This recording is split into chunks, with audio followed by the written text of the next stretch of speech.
नमस्कार. ड्रायव्हित भाव मध्ये आपल्या सर्वांचं स्वागत आहे. मी कितीतरी व्हिडिओ असे टाकले की जिथे वळणदार रस्ता आहे, ह्या अगोदर पण मी 2 व्हिडिओ टाकले होते की जिथे वळणदार रस्ता आहे ना, तिथे गाडीचा वेग तुम्ही कमी करायला पाहिजे.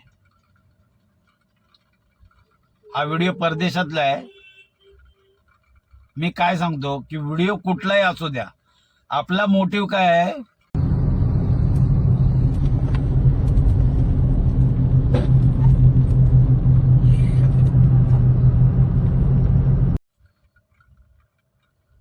तुम्ही जेवढी गाडी कंट्रोल करणार ना, तेवढीच पळवायला पाहिजे.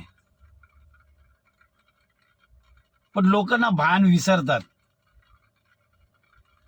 कधी ओव्हर कॉन्फिडन्स होतो आणि भान पण बोलतात ना, एकदम बेफान होतात की बाबा माझ्याकडे 2 व्हीलर आली म्हणजे मी काय एकदम मास्टर आहे गाडी चालवण्यात. गाडी कुठली असू द्या, 2 व्हीलर असू द्या, 4 व्हीलर असू द्या, मोठी गाडी असू द्या, हेवी व्हेकल असू द्या, गाडी कोणाचीच होत नाही. गाडी आहे, इंजिन आहे, काही होऊ शकतं त्याचं.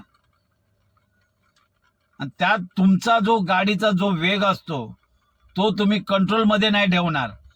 त्यात दुसरं कारण, गाडी तुमचा रोड जो आहे तो सुद्धा वळणदार आहे.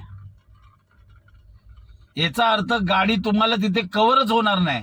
ज्या स्पीडला गाडी आहे, जर तुम्ही तिथं टर्न मारायला गेला राईट या किंवा लेफ्ट, समजा राईटचा जर पूर्ण वळणदार रस्ता असेल आणि तुम्ही जर वेगात असेल आणि जर राईटला जर तुम्ही स्टिअरिंग केलं, एक तर गाडी स्लिप होणार म्हणजे अपघात नक्की. गाडी वेगात असेल आणि जर टर्न असेल तर मग अशी घटना घडणार. आणि तसंच इथे घडलंय. तुमच्या कंट्रोलमध्येच नाही गाडी. तुम्ही चालवण्यात कधी तरबेज होणार?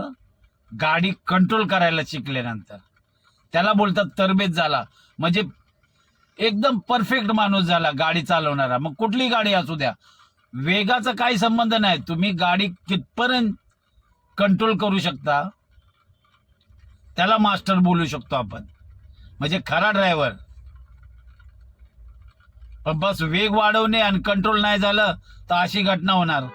त्याला काय अर्थ आहे? जेवढा वेग वाढवता तेवढं कंट्रोल करायला पण शिका, तरच असे अपघात होणार नाहीत. तुम्हाला काय वाटतं या व्हिडिओबद्दल नक्की कमेंटमध्ये सांगा.